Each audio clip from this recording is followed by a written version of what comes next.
Monsieur le Président, Monsieur le Premier ministre, chers collègues, nous débattons ce soir d'un choix de civilisation, le respect du droit international ou la loi du plus fort. Depuis des jours, la terre tremble, encore un peu plus au Proche et au Moyen-Orient. Des frappes massives sur Téhéran, des missiles balistiques sur Tel Aviv et partout, des familles décimées et des enfants qu'on enterre.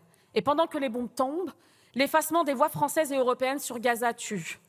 Nous assistons ainsi au triomphe provisoire du cynisme sur la raison et de la force brute sur le droit. Pourtant, le droit international et humanitaire n'est ni à géométrie variable ni une lubie. Il n'est pas un chiffon qu'on brandit pour juger les uns et qu'on oublie pour absoudre les autres. Et aujourd'hui, ce sont deux gouvernements extrémistes qui menacent ce droit. D'un côté, le régime iranien, qui torture ses opposants, emprisonne ses femmes, bâillonne ses journalistes et déstabilise nombre de ses voisins à travers ses proxys. De l'autre, le gouvernement de Netanyahou, lui-même visé par un mandat de la Cour pénale internationale pour crimes de guerre et crimes contre l'humanité.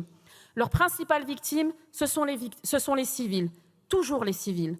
Ce sont nos otages français, Cécile Coller et Jacques Paris, toujours détenus dans une prison bombardée par ceux-là même qui prétendent les sauver.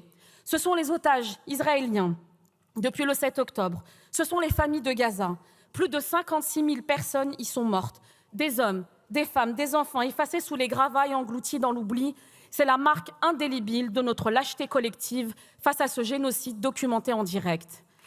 Pendant ce temps, l'Europe a regardé, l'Europe s'est dite préoccupée, l'Europe a même été choquée, mais l'Europe n'a surtout rien fait.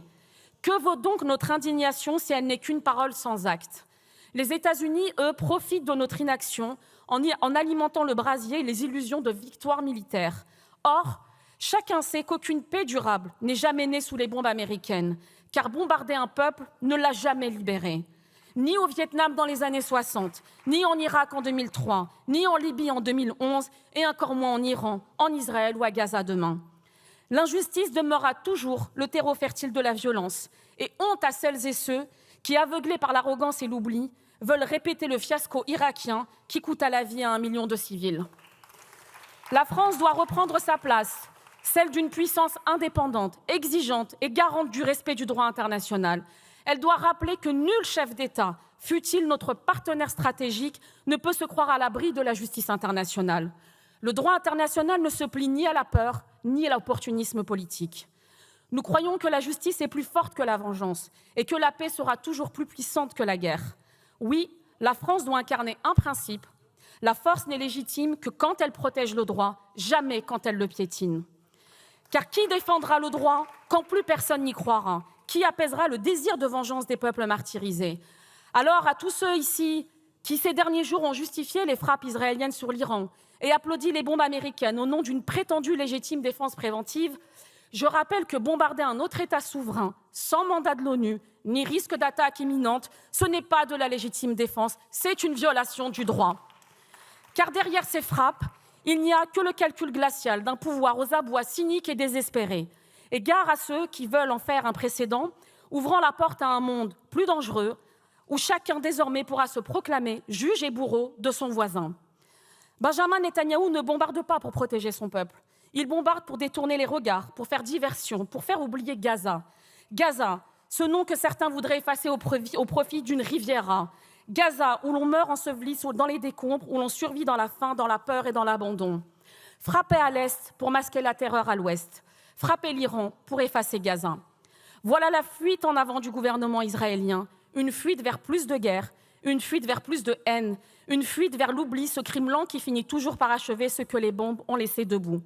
Qui peut ainsi croire qu'on désarme un pays à coups de missiles ? Qui peut ignorer qu'en frappant Natanz et Fordo, on ne détruit pas une menace, mais on en sème 100 autres ? On prépare l'escalade, on expose les peuples à la contamination et l'on pousse chaque voisin à la course à l'armement.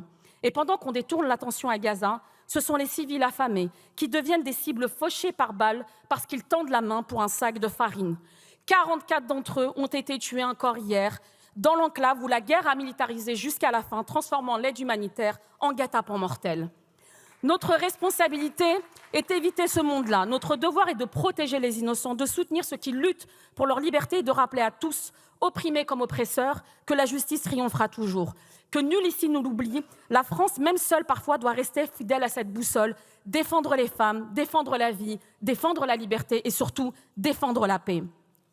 Mes chers collègues, ni les bombes, ni les diversions, ni les mensonges ne pourront jamais éteindre le droit des peuples à exister, à résister et à vivre. On peut tuer des corps, mais jamais un peuple. On peut assiéger un territoire, mais jamais une mémoire. Et tant qu'un Palestinien vivra, la Palestine, elle, ne mourra pas.